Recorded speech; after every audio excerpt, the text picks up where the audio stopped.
Good morning. आज का जो है सब्जेक्ट है बिजनेस लॉ। इसमें हम आपको बताने जा रहे हैं ठहराव, है ना, कि ठहराव क्या है। ठीक है, तो ठहराव किसी प्रस्ताव तथा उसके स्वीकृत को कहते हैं जिसके द्वारा दो या दो से अधिक किसी विशेष काम को करने या न करने का वायदा करते हैं। ठीक है, ठहराव का एक ऐसे पक्षकारों के द्वारा या अन्य पक्षकारों के लिए किए जाने वाले किसी कार्य को करने के लिए गहन चिंतन है। ठीक है, इसमें धारा 2 अंगा के अनुसार प्रत्येक वचन या वचनों के प्रत्येक समूह जो एक दूसरे के लिए प्रतिफल हो ठहराव कहलाता है। ठीक है, ये हो गया अपना ठहराव। फिर हम आपको बताएंगे कि ठहराव के लक्षण क्या है। ठीक है, तो ठहराव के हो गए ये लक्षण। इसमें से पहला है दो या दो से अधिक पक्षकार। ठीक है, ठहराव में दूसरा पहला लक्षण क्या है, दो या दो से अधिक पक्षकार। मतलब ठहराव के लिए कम से कम दो पक्षकारों का होना आवश्यक है। एक व्यक्ति स्वयं के साथ किसी प्रकार का ठहराव नहीं कर सकता है। ठहराव का निर्माण वचन से होता है और वचन के लिए वचनदाता और वचन ग्रहीता इन दोनों पक्षों का होना क्या है, आवश्यक है। फिर दूसरा क्या है आपका स्वतंत्र सहमति। मतलब किसी भी कार्य करने के लिए स्वतंत्र सहमति होनी चाहिए, है ना। मान लो कि हम कोई कार्य कर रहे हैं तो उसमें स्वतंत्र सहमति मतलब सभी प्रकार की सहमति हो कि कोई भी कार्य करना है तो सभी का मत एक ही प्रकार का हो।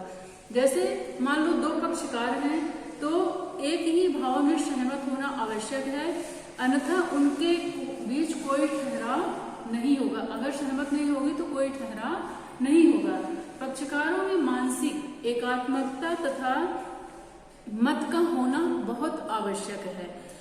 मतलब कि मत ऐसा होना चाहिए कि उसमें कोई अनुबंध नहीं आने पाए। एक ही अभिप्राय संबंधित ठहराव विषय वस्तु से है और उस विषय वस्तु का भाव ग्रहण करना चाहिए। मतलब हम किसके बारे में बात कर रहे हैं, उसका विषय वस्तु क्या है, किसके बारे में निर्णय ले रहे हैं, इसमें हमारे दोनों पक्षकारों का स्वतंत्र सहमति होता है। फिर तीसरा क्या है, दायित्व उत्पन्न करना। ठीक है, अब ठहराव में क्या है, दायित्व उत्पन्न करना। मतलब कि ठहराव के लिए यह आवश्यक है कि पक्षकारों को आपस में वैधानिक दायित्व उत्पन्न करना होना चाहिए। मतलब कि कोई भी कार्य अगर हम कर रहे हैं तो उसमें दायित्व उत्पन्न होना चाहिए। फिर चौथा नंबर है पारस्परिक संसूचना। ठहराव के लिए चौथा नंबर है पारस्परिक संसूचना।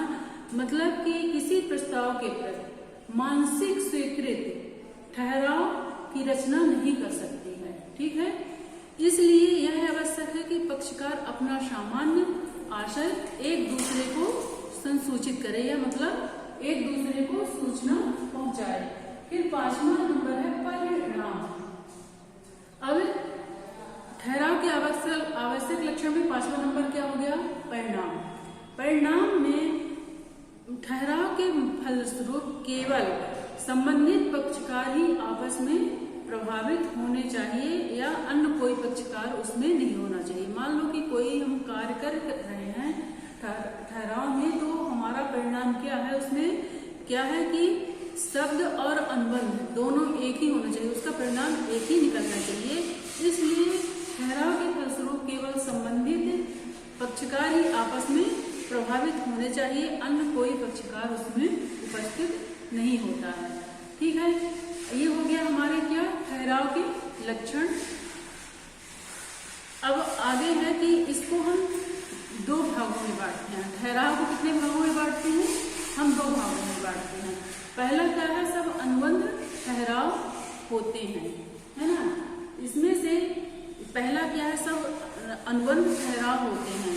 अनुबंध की उत्पत्ति जो है तो ठहराव से होती है। अनुबंध अधिनियम के अनुसार अनुबंध एक ऐसा ठहराव है जो राजनियम द्वारा प्रवर्तनीय हो।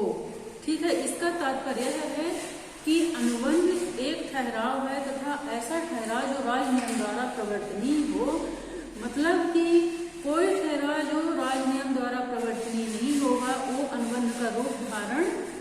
कर सकता है। क्या है कि ठहराव अनुबंध की आधारशिला है, बिना ठहराव के अनुबंध नहीं बन सकता। कई ठहराव ऐसे होते हैं कि जो ठहराव की श्रेणी में सम्मिलित तो किए जा सकते हैं, किंतु उससे अनुबंध हम नहीं कहते हैं, क्योंकि वो राज नियम द्वारा प्रवर्तनीय नहीं है। फिर इसका दूसरा भाग है, समस्त ठहराव अनुबंध नहीं होते हैं। मतलब सभी ठहराव अनुबंध नहीं होते हैं। ठहराव यानी उसको हम क्या कहते हैं, एग्रीमेंट जिसको कहते हैं। इसको दो बातों में, प्रस्ताव तथा स्वीकृत का होना बहुत आवश्यक है। किसी मान लो कोई हम काम कर रहे हैं तो उसका प्रस्ताव क्या है, उसकी स्वीकृत हुई कि नहीं, राज्य सरकार द्वारा उसको स्वीकृत प्रदान किया गया कि नहीं, है ना। अन्य बातें जो अनुबंध में होनी चाहिए ठहराव के लिए ये आवश्यक नहीं है, क्योंकि गैर कानूनी कार्यों के लिए भी ठहराव हो सकते हैं। ठहराव का क्षेत्र विस्तृत होने के कारण धार्मिक, सांस्कृतिक और सामाजिक या नैतिक उत्तरदायित्व के अंतर्गत ठहराव आते हैं। ठीक है, ये हो गया ठहराव के अनुबंध हो गए हमारे ये। ठीक है, अब आगे है ठहराव के रूप या प्रकार, मतलब ठहराव के कितने रूप एवं प्रकार होते हैं। ठीक है, तो हम आपको बताने जा रहे हैं कि ठहराव के कितने रूप एवं प्रकार हैं।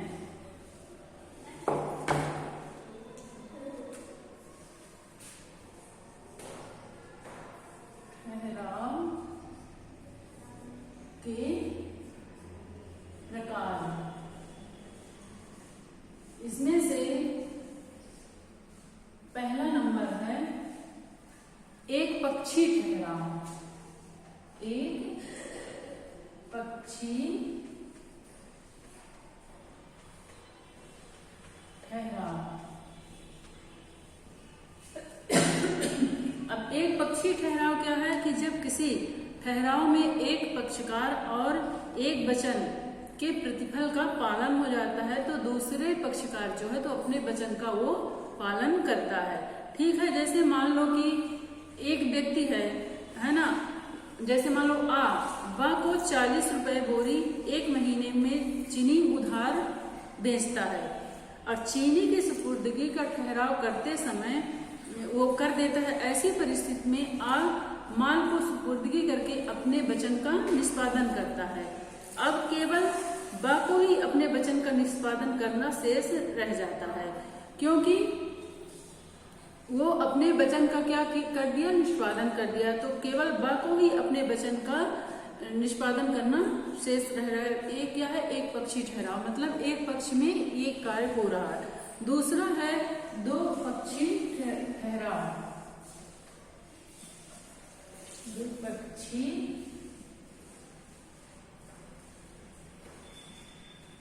ठहराव।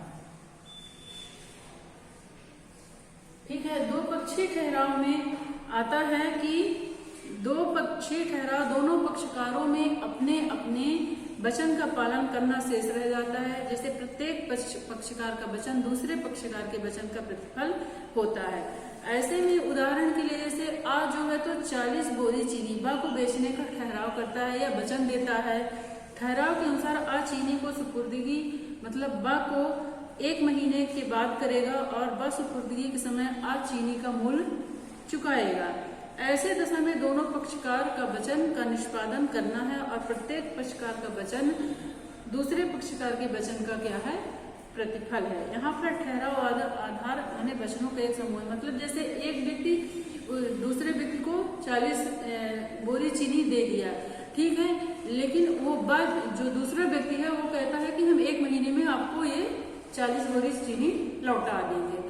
ठीक है, तो इसमें क्या है कि दोनों पक्ष का ठहराव है, दोनों पक्ष बराबर कर रहे हैं और ये वचन दोनों एक वचन दे रहे हैं। ये वचनों का क्या है, समूह है।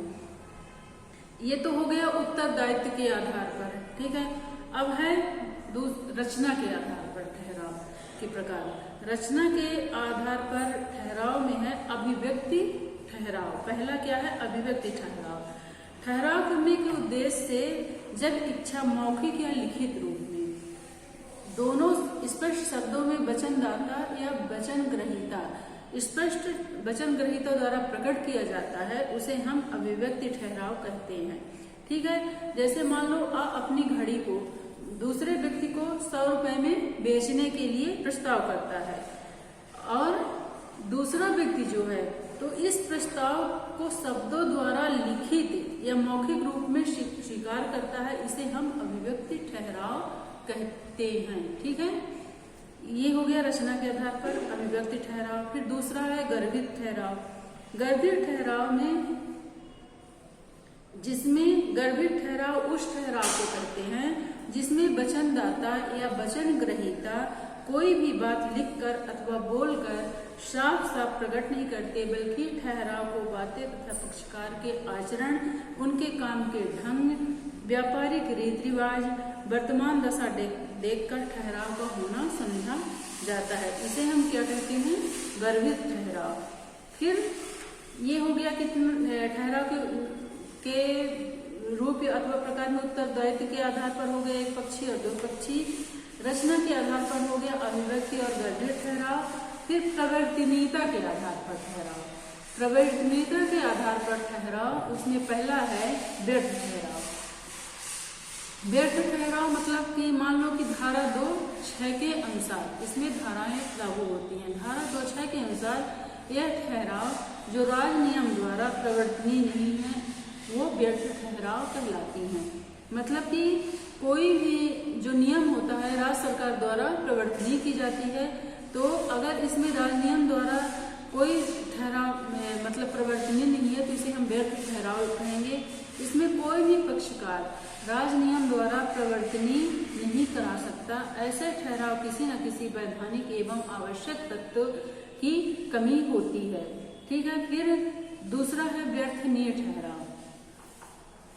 व्यर्थनीय ठहराव में धारा 2(झ) के अनुसार जब कोई ठहराव एक पक्षकार या एक से अधिक पक्षकार इच्छा पर राज नियम द्वारा प्रवर्तनीय हो, तो दूसरे पक्षकार अथवा पक्षकारों की इच्छा पर प्रवर्तनीय न हो तो ऐसे ठहराव व्यर्थनीय ठहराव कहलाते हैं। मतलब कि कोई भी अनुबंध जो बल प्रयोग अनुचित बल या धोखा देकर किया गया है ना, ये क्या है? धोखा देकर किया गया ठहराव व्यर्थनीय ठहराव के अंतर्गत आता है। फिर है चौथा नंबर वैधानिकता के आधार पर। वैधानिकता के आधार पर है पहला वैध ठहराव और दूसरा अवैध ठहराव। वैध ठहराव वह है जिसमें सभी लक्षण विद्यमान होते हैं। ठीक है, जो एक वैध ठहराव में होने चाहिए। जैसे मान लो कि आ ने बा को अपना घोड़ा 1000 रुपए में विक्रय करने का ठहराव करता है, यह एक क्या है? वैधानिक ठहराव है। अवैधानिक ठहराव मतलब इसके विपरीत होते हैं और कानून इस प्रकार के ठहराव को करने में अनुमति नहीं देता, क्योंकि यह ठहराव कानून की सहायता से उत्पन्न नहीं किया गया है। यह है व्यर्थनीय ठहराव। मान लो कि आ और ब में एक ठहराव होता है। यदि आ का घोड़ा मान लो कि रेस लगा रहे हैं, घोड़े का रेस लगा रहे हैं, तो आ का घोड़ा जो है तो रेस में जीत गया तो बा 1000 रुपए और आ को देगा। यदि आ का घोड़ा हार गया तो आ 1000 रुपए बा को देगा। ठीक है, ये व्यर्थनीय ठहराव के अंतर्गत आते हैं। फिर है 5वां नंबर निष्पादन या सीमा के आधार पर ठहराव। निष्पादन या सीमा के आधार पर ठहराव में पहला नंबर है निष्पादित ठहराव और दूसरा निष्पादनीय ठहराव। निष्पादित ठहराव में वह ठहराव है जिसके अंतर्गत दो पक्षकार अपने अपने उत्तरदायित्वों का अनुबंध करते समय पूरा करते हैं। जैसे मान लो कि कोई व्यक्ति है दूसरे व्यक्ति को मान लो घोड़ा 500 रुपए में बेचने का प्रस्ताव करता है। अब पहला व्यक्ति जो है तो बा को दूसरे व्यक्ति को घोड़ा दे देता है और दूसरा व्यक्ति 500 रुपए का भुगतान उसी समय कर दे। मान लो कि हम किसी को बेच रहे हैं घोड़ा, है ना, और उसी समय हम भुगतान कर रहे हैं, तो ये क्या हो गया? निष्पादित ठहराव हो गया, क्योंकि तुरंत लेन देन हो रहा है। फिर दूसरा नंबर है निष्पादनीय ठहराव। निष्पादनीय ठहराव वह ठहराव है जिसमें एक पक्षकार अथवा दोनों पक्षकारों को अपना उत्तरदायित्व भविष्य में पूरा करना होता है। यह ठहराव एक पक्षी एवं दो पक्षी हो सकते हैं। फिर 6वां नंबर है प्रवर्तनीयता के आधार पर ठहराव। प्रवर्तनीयता के आधार पर ठहराव में पहला है प्रवर्तनीय ठहराव और दूसरा अप्रवर्तनीय ठहराव। प्रवर्तनीय ठहराव वह ठहराव है जिसमें किसी भी प्रकार की कोई कमी नहीं पाई जाती है। यह ठहराव राजनियम द्वारा अनुबंध की भांति प्रवर्तनीय कराए जा सकते हैं। ये वैध अनुबंध के भी लक्षण होते हैं।